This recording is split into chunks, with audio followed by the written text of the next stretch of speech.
नमस्कार, मैं हूं आपके साथ कविता राणा।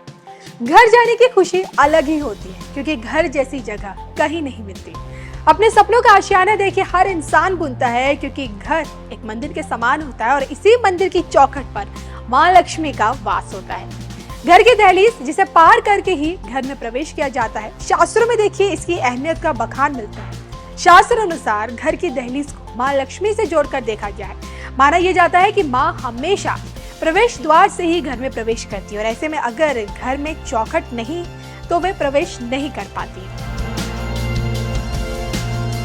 अमूमन देखिए घर के मुख्य द्वार पर दहलीज बनाई जाती है क्योंकि देखिए मुख्य द्वार से होकर ही घर के अंदर पॉजिटिव एनर्जी आती है और नेगेटिव एनर्जी बाहर जाती है।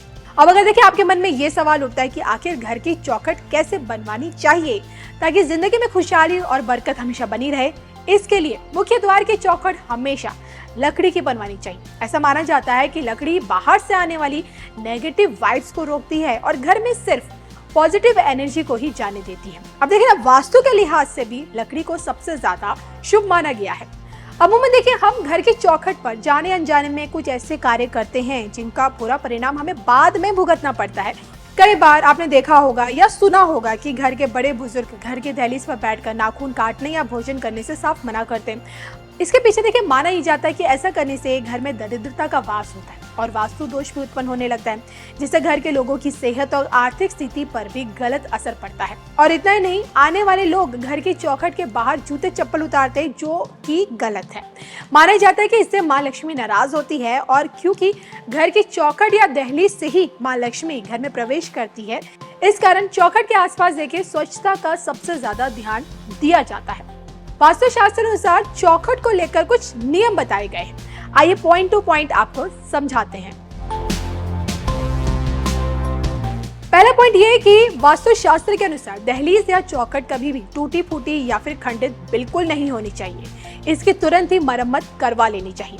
और दूसरा पॉइंट ये कि लकड़ी से बनी चौखट ही सबसे ज्यादा शुभ मानी गई है। अगर आप देखिए लकड़ी का नहीं बनवाना चाहते हैं तो फिर देखिए मार्बल का भी आप बनवा सकते हैं।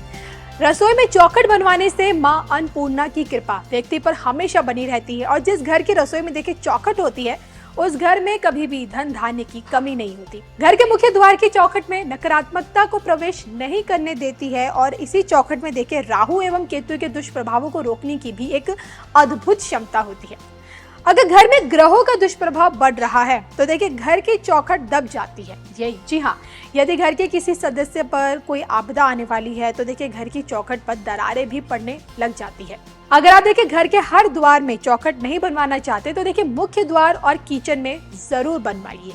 वास्तुशास्त्र के अनुसार माना तो ये भी जाता है कि घर में मौजूद चौखट एक सीमा निर्धारित करती है, इसलिए देखिए इसका जरूर ध्यान रखना चाहिए। नियमित रूप से साथ ही चौखट के बाहर रंगोली भी बना सकते हैं, ये काफी ज्यादा शुभ माना गया है। घर के प्रवेश द्वार में चौखट होने से देखिए व्यक्ति के घर में सकारात्मक ऊर्जा अधिक रहती है और ऐसे में देखिए घर में रहने वाले सदस्यों के बीच प्रेम भी बना रहता है और सुख समृद्धि की भी प्राप्ति होती है। घर के माहौल को शांत रखने के लिए दहलीज बनवाते समय एक चांदी का तार डाल देना चाहिए। ऐसा करना भी काफी शुभ बताया गया है। अब देखिए घर की चौखट को लेकर वास्तुशास्त्र के नियम क्या कहते हैं वो हमने आपको बताया और इन नियमों का पालन करके ही चाहे तो देखिए इंसान अपनी जिंदगी में खुशहाली और समृद्धि ला सकता है, वरना वास्तु दोष के कारण कंगाली जीवन में उसकी दस्तक दे सकती है।